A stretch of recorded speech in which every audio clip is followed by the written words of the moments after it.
Welcome to Reading the Bible with Pastor. Today we're on Genesis chapter 11, starting at verse 10. We'll begin with talking about the descendants of Shem to Abram, and then we'll talk about the call of Abram by God, and then finally end with Abram and Sarai in Egypt. These are the generations of Shem. When Shem was 100 years old, he fathered Arpachshad, 2 years after the flood. And Shem lived with his father Arpachshad 500 years and had other sons and daughters.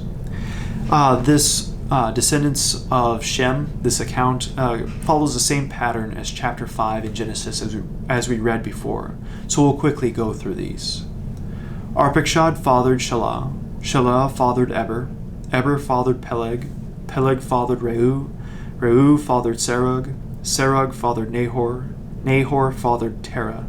And then verse 26, when Terah had lived 70 years, he fathered Abram, Nahor, and Haran. Now these are the generations of Terah. Terah fathered Abram, Nahor, and Haran fathered Lot. Haran died in the presence of his father Terah in the land of his kindred, in Ur of the Chaldeans. Ur happens to be the oldest archaeological site of a city that we have found. And Abram and Nahor took wives. The name of Abram's wife was Sarai, and the name of Nahor's wife, Milcah, the daughter of Haran, the father of Milcah and Iscah. Now Sarai was barren, she had no child. Terah took Abram his son, and Lot the son of Haran, his grandson, and Sarai his daughter-in-law, his son Abram's wife. And they went forth together from Ur of the Chaldeans, to go into the land of Canaan. But when he came to Haran, they settled there. The days of Terah were 205 years, and Terah died in Haran. Now the Lord said to Abram, "Go from your country and from your kindred and your father's house to the land that I will show you. And I will make of you a great nation, and I will bless you and make your name great, so that you will be a blessing. I will bless those who bless you, and him who dishonors you I will curse. And in you all the families of the earth shall be blessed." We see here that the Lord has promised Abram to make him a great man, but to also make him a father of many nations. And in fact, he will be the spiritual father of all Christians. We'll continue with verse 4.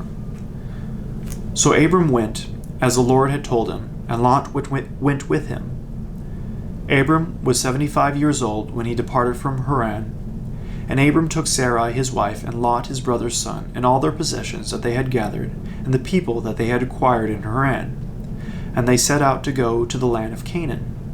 When they came to the land of Canaan, Abram passed through the land to the place of Shechem, to the oak of Moreh. At that time the Canaanites were in the land.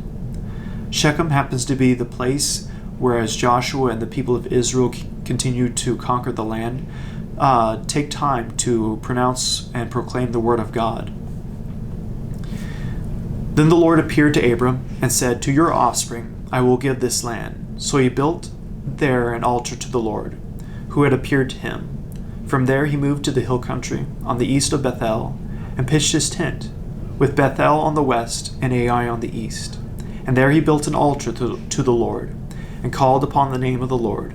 And Abram journeyed on, still going toward the Negeb. That area between Bethel and Ai will be a battle scene for Joshua and the people of Israel as they conquer Canaan.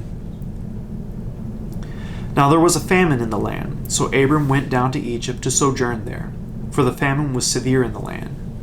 When he was about to enter Egypt, he said to Sarai his wife, "I know that you are a woman beautiful in appearance, and when the Egyptians see you, they will say, 'This is his wife.'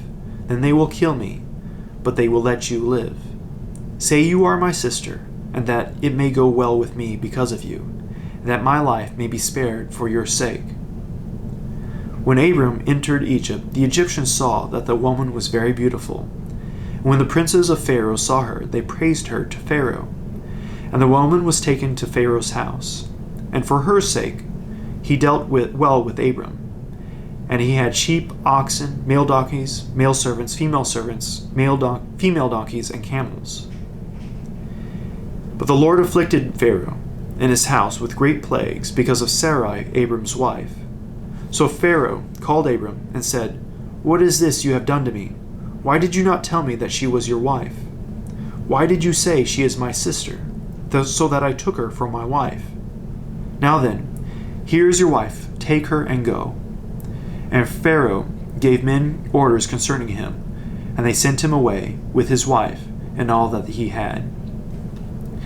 Abram here, his character flaw, lies by omission by not telling Pharaoh that Sarai is his wife. But because of this action, God uses it in order to make Abram wealthy. As he said, he would make Abram a great man. We'll continue next time with Genesis chapter 13.